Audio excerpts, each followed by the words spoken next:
Hello friends, welcome back ஸ்பெயினிஷான நண்பர்களே. விஜய் அவர்கள் CM ஆனதுலேருந்தே நிறைய பிரேக்கிங் நியூஸ் வெளியாகிக்கிட்டே இருக்குது. இதுக்கு முன்னாடி அரசியல் நடத்தினவங்க எப்பயாவதா பிரேக்கிங் நியூஸ் போடுவாங்க. ஆனால் இவர் அரசியலில் வந்ததுக்கு பின்னாடி நிறைய அப்டேட்கள் வெளியாகிட்டே இருக்குது. அந்த மாதிரி இப்போ பிரேக்கிங்கில் ஒரு நியூஸ் வெளியாகிருக்கு.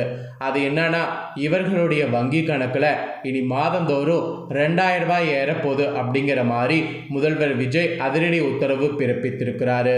காலையிலேயே இப்போ இந்த குட் நியூஸ் வெளியானது பெண்கள் மத்தியில் ஒரு வரவேற்கத்தக்கக்கூடிய விஷயமாக பார்க்கப்படுது.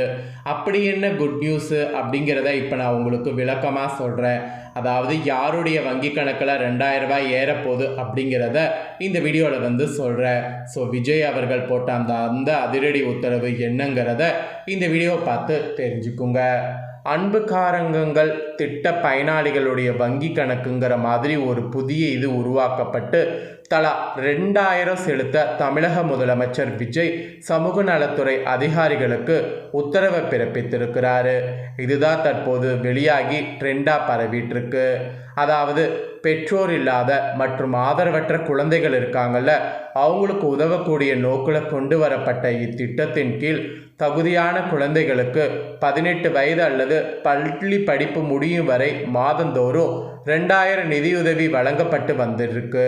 கடந்த செப்டம்பர் மாதம் தொடங்கப்பட்ட இந்த சிறப்பான திட்டத்தில் தற்போது வரை சுமார் 10,076 குழந்தைகள் பயனடைந்து வராங்க. இந்த நிதியுதவி நேரடியாக குழந்தைகளுடைய வங்கி கணக்குகளுக்கே தங்கு தடையின்றி சென்றடைவதை உறுதி செய்யுமாறு அதிகாரிகளுக்கு அறிவுறுத்தப்பட்டிருக்கு.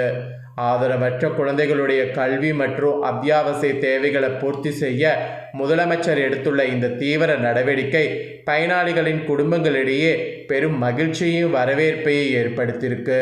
ஸோ மீண்டும் இத்திட்டத்தில் எந்த ஒரு தடங்களும் இல்லாமல் 2000 அவங்களுடைய வங்கி கணக்கில் ஏறணும் அப்படிங்கிற மாதிரி விஜய் அவர்கள் அதிரடி உத்தரவு பிறப்பித்திருக்கிறாரு. ஸோ காலையிலே இந்த குட் நியூஸ் வெளியாததுனால இதில் பயனடைந்துட்டு இருக்கக்கூடிய அந்த குழந்தைகள் ரொம்பவே மகிழ்ச்சியில் இருப்பதாக அவங்களுடைய ட்விட்டர் பக்கத்தில் தாள்களை பகிர்ந்து வராங்க. ஸோ இந்த விஷயம்தான் தற்போது சமூக வலைத்தளங்களில் ட்ரெண்டாகி வைரலாக பரவிட்டுருக்கு. இதனிடையே பார்த்தீங்கன்னு வச்சுக்கோங்களேன், பள்ளி திறப்பு பற்றி ஒரு முக்கிய நியூஸானது வெளிவர வாய்ப்பு இருப்பதாக தாள்கள் பரவிட்டுருக்கு. அதாவது பள்ளி திறக்கிறதுல மாற்றம் வருமா அப்படிங்கிற மாதிரி ஒரு நியூஸ் வெளியாயிருக்கு. இதுக்கு தமிழக அரசு கொடுத்த புதிய அப்டேட் என்ன அப்படிங்கிறத தான் இப்போ நான் சொல்ல போகிறேன். ஸோ தமிழக அரசு கொடுத்த புதிய அப்டேட் பற்றி வாங்க பார்க்கலாம். இருமொழி கொள்கை தான் தமிழக அரசின் அடிப்படையான கொள்கை என பள்ளி கல்வித்துறை அமைச்சர் ராஜ்மோகன் தெரிவித்திருந்தார். கோடை வெப்பம் நாளுக்கு நாள் அதிகரித்து வரக்கூடிய நிலையில் தமிழ்நாட்டில் பள்ளிகளுடைய திறப்பு எப்போது என்ற கேள்வி எழுந்தது. இந்நிலையில் பள்ளிகளுடைய திறப்பு மற்றும் 10ஆம் வகுப்பு பொதுத் தேர்வு முடிவுகள் வெளியீடு என்பன உள்ளிட்டவை குறித்து தலைமை செயலகத்தில் பள்ளி கல்வித்துறை அமைச்சர் ராஜ்மோகன் மற்றும் உயர் அதிகாரிகளோடு முதலமைச்சர் விஜய் ஆலோசனை நடத்தியிருக்கிறார். அதைத் தொடர்ந்து அரசு கூடுதல் தலைமை செயலாளர் மற்றும் பள்ளி கல்வி உயர் அலுவலர்களோடு அமைச்சர் ராஜ்மோகன் ஆய்வுக் கூட்டம் நடத்தினார். அதன் பின் 1 முதல் 3ஆம் வகுப்பு வரை பயிலக்கூடிய மாணவர்களுக்கு புதிய பாடத்திட்டத்தின் கீழ் உருவாக்கப்பட்டுள்ள 9 பாட புத்தகங்களை அமைச்சர் ராஜ்மோகன் வெளியிட்டார். தொடர்ந்து செய்தியாளர்களை சந்தித்த அவர், கோடை விடுமுறை முடிந்து 1 முதல் 3ஆம் வகுப்பு மாணவர்களுக்கு ஜூன் 4ஆம் தேதியும் 4 முதல் 12ஆம் வகுப்பு வரை பயிலக்கூடிய மாணவர்களுக்கு திட்டமிட்டபடி ஜூன் 1ஆம் தேதியும் பள்ளிகள் திறக்கப்படும் என்று அதிரடியாக அவர் கூறியிருக்கிறார். மேலும் 1 முதல் 3ஆம் வகுப்பு வரையிலான மாணவர்களுக்கு நடப்பாண்டு புதிய பாடத்திட்டம் அறிமுகம் செய்யப்படுவதாகவும் அதற்காக ஜூன் 1 முதல் தொடங்கக்கூடிய பள்ளி ஆசிரியர்களுக்கு பயிற்சி அளிக்கப்பட உள்ளதாகவும் தெரிவிக்கப்பட்டிருக்கு. ஏற்கனவே திட்டமிட்டபடி 10ஆம் வகுப்பு பொதுத் தேர்வு முடிவுகள் வெளியாகும் என அமைச்சர் ராஜ்மோகன் கூறியிருக்கிறார். அதோடு மத்திய கல்வி அமைச்சகத்தின் PM ஸ்ரீ திட்டத்தை தமிழக அரசு ஏற்குமா என்ற கேள்விக்கும் அமைச்சர் ராஜ்மோகன் பதிலளித்துள்ளார். வெயிலின் தாக்கத்தை பொறுத்து பள்ளி திறப்பு தேதியில் மாற்றம் செய்வது குறித்து முதலமைச்சரோடு ஆலோசித்து முடிவு அறிவிக்கப்படும் எனவும் அமைச்சர் ராஜ்மோகன் தெரிவித்திருக்கிறார்.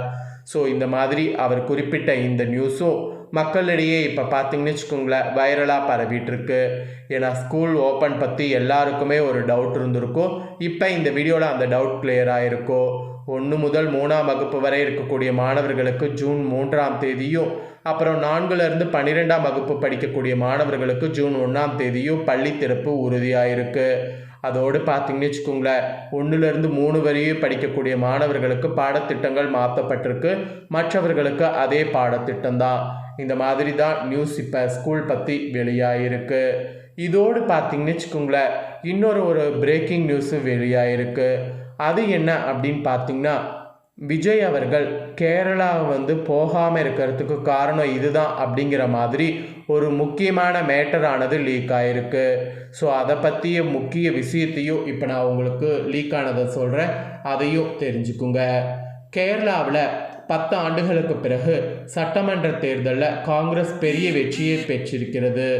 இதனைத் தொடர்ந்து மாநில முதலமைச்சராக வி.டி. சதீஷன் பதவியேற்றுக் கொண்டார். இந்த நிகழ்ச்சியில் பங்கேற்க தமிழக முதலமைச்சர் விஜய்க்கு அழைப்பு விடுக்கப்பட்டிருந்தோ அவர் பங்கேற்காதது சலசலப்பை ஏற்படுத்தியிருக்கு. இதற்கான காரணம் குறித்து தாள்கள் சிலது வெளியாகிருக்கு. என்னதான் தமிழக சட்டமன்ற தேர்தலில் 35% வாக்குகளை வாங்கி பெரிய வெற்றி பெற்றிருந்தாலும் ஆட்சி அமைக்கக்கூடிய அளவுக்கு அந்த வெற்றி போதுமானதாக தாவேகாவுக்கு இருக்கவில்லை. இந்த நேரத்தில் தான் கை கொடுத்து உதவியது காங்கிரஸ். திமுக கூட்டணியில் இருந்தாலும் அறிவாலயம் சென்று மு.க. ஸ்டாலினை சந்தித்து கூட பேசாமல் 20 ஆண்டு கால கூட்டணி உறவை அப்படியே முறித்து கொண்டு தாவேகா பக்கம் காங்கிரஸ் தாவியது. இதன் பிறகுதான் விஜய் முகத்தில் முதலமைச்சருக்கான கலையே தெரிந்தது. இவ்வளவு நம்பிக்கைக்குரிய கட்சியாக காங்கிரஸ் இருந்தாலும் கூட பக்கத்து மாநிலமான கேரளாவில் காங்கிரஸ் முதல்வர் பதவியேற்பு விழாவுக்கு விஜய் போகாதது பலருக்கு வியப்பை கொடுத்திருந்தது.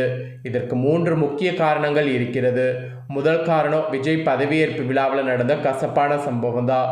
காங்கிரஸ் ஆதரவோடு விஜய் முதலமைச்சர் ஆகிறார் என்பதால் விஜயின் பதவியேற்பு விழாவுக்கு ராகுல் தனி ஃப்ளைட் பிடித்து சென்னை வந்திருந்தார்.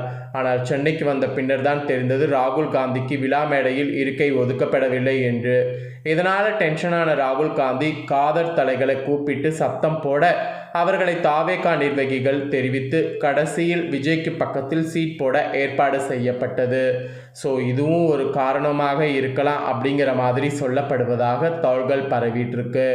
ஸோ இதை பற்றி உங்களுடைய கருத்து என்ன அப்படிங்கிறதையும் கமெண்ட் பண்ணுங்கள். எது என்னவோ அவர் சிஎம் ஆனதுலேருந்து இப்போ வரைக்கும் அதிரடியாக நிறைய மாற்றங்களை பண்ணுறதுனால மக்களிடையே இந்த அரசியல் அமைப்பு ஒரு வரவேற்கத்தக்கதாக அமைஞ்சிருக்கு. அதன்படி தான் இப்போ வெளியாகிருக்கக்கூடிய அந்த 2000 ரூபாய் விஷயமும். ஸோ இதெல்லாம் கண்டிப்பாக உங்களுக்கு யூஸ்ஃபுல்லாக இருக்கும் அப்படின்னு நான் நம்புகிறேன். இதை உங்கள் ஃப்ரெண்ட்ஸ் ஃபேமிலிக்கும் ஷேர் பண்ணுங்கள். அவங்களும் இப்போ இருக்கக்கூடிய அரசியலில் என்ன நடக்குது அப்படிங்கிற இந்த குட் நியூஸ்லாம் தெரிஞ்சுக்கிட்டோம். இதே போல் புதிய நியூஸை தெரிந்து கொள்ள மறக்காமல் நம்ம சேனலை சப்ஸ்கிரைப் பண்ணுங்கள். அப்போ தான் நான் போகிற மற்ற வீடியோலாம் உடனுக்குடனே தெரிஞ்சு பயன்பெற முடியும். சப்ஸ்கிரைப் பண்ணி பெல் பண்ண ப்ரெஸ் பண்ணுங்கள். நெக்ஸ்ட்டு இன்ட்ரெஸ்ட்டாக இதே போல் வேறொரு நியூஸில் சந்திக்கிறேன். நன்றி, வணக்கம்.